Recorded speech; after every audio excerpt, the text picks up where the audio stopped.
to be right once.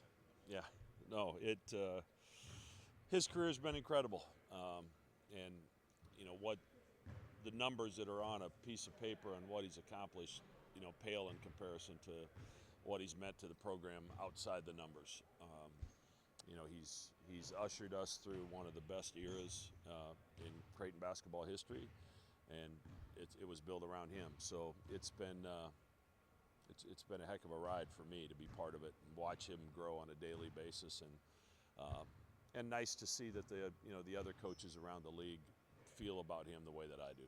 What are the traits that separate him from other ones? That person, how's he developed? I mean, some of them he had coming in. I think the intelligence part of it, of understanding when to leave your feet, when not to leave your feet.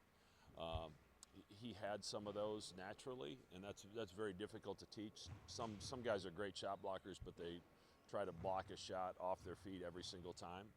He doesn't do that. He understands when he has to and when he doesn't. And then, his work ethic has been so consistent. He's just continually adding things to his game. He came here at 227 pounds with a 29-inch vertical jump. And this year in June, he was 273 pounds with a 34-inch vertical jump. So, obviously Jeremy Anderson, our strength coach, had a big hand in that.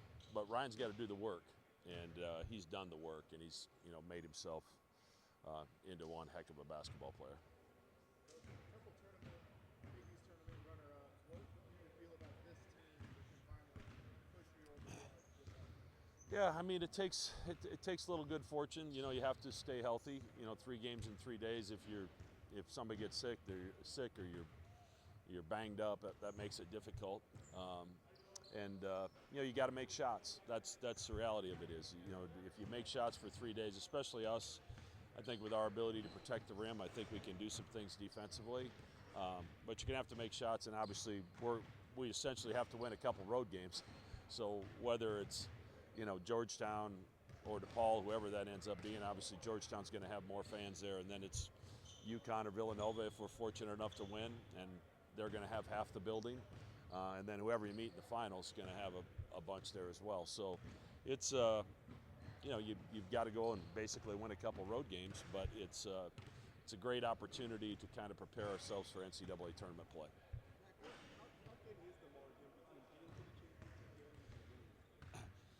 I mean, it's hard to get to the championship game. I mean, let's be honest. And then, like I said, we've played in the championship game several times. One of them was during COVID, with not a lot of people in the stands.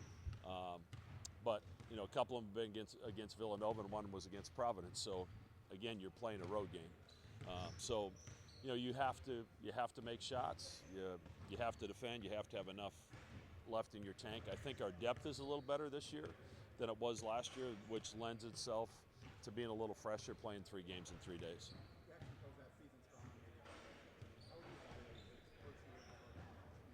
I'm really pleased. I mean, if you'd have told me in December I was going to switch him onto Telfor in the Butler game, in the last game of the season, I'd told you you're crazier than John Walker. But that was, he's worked really hard on that part of the game, and staying in a stance, using his length, his rebounding's gotten better, and he's stuck with himself through some tough shooting games. And he's always kept firing, and he plays with a lot of confidence, and it's well deserved for him to be on the all-freshman team.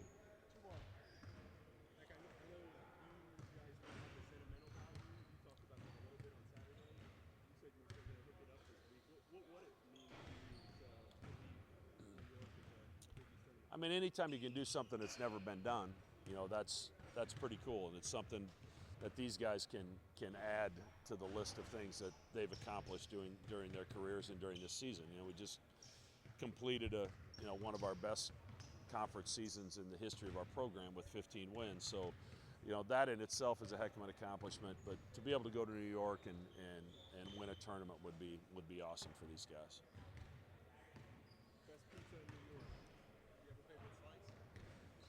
Whichever one's in front of me.